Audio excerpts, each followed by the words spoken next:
In this short video, I'll show you how the early pioneers, who had a long, hard journey ahead, built the self-feeding fire, or the all-night fire, in order to take a much-needed refreshing nap, and how you can use this skill when you're out camping or if you'll ever have to bug out on your own. I'm also going to share with you 3 pioneer lessons that will ensure your children will be well-fed when others are rummaging through garbage bins. In fact, these 3 old teachings will improve your life immediately once you hear them.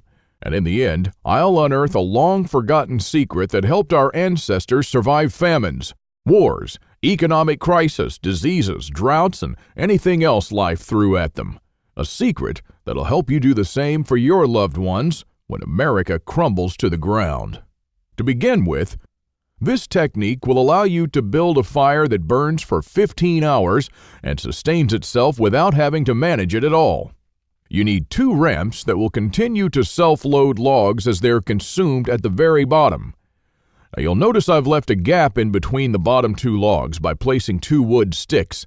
That'll allow oxygen to get in and help you start the fire. Now once the fire starts, these should burn and allow the logs to come together. Using some brushwood, make sure you start your fire from below. Here's the fire after 30 minutes. 2 hours, and it's not even gone to half of the first log. 4 hours, and we're still at the first set of logs. 10 hours, and the fire continues to feed itself. 12 hours, and we're down to 2.5 logs. It's been 14 hours, and the sun is coming up. You've still got 2.5 logs left that'll burn for at least another hour. People really should avert their gaze from the modern survival thinking for just a bit and also look at how folks 150 years ago did it. Because the SHTF event we all prep for is what folks back then called daily life. No electrical power, no refrigerators, no internet, no computers, no TV, no hyperactive law enforcement, and no Safeway or Walmart. But they got things done, or else we wouldn't be here. My name is Claude Davis. You may know me from my website, askaprepper.com, or you may have seen my warnings in the media, but few of you know me personally. My story is emotionally heavy, with struggles and disappointments, but also with a faith in God and a strong will to survive that finally led me being here. So pay close attention, because this video will change your life for the good. Lesson number 1, don't take anything for granted. My grandparents from my father's side came to America from Ukraine just before the Second World War and started a small farm in Texas where I grew up without missing a thing. But my grandfather wasn't so lucky. When he was only 12 and still in Ukraine, he survived one of the most horrific famines. Of the 100 families that lived on his street, only 20 survived.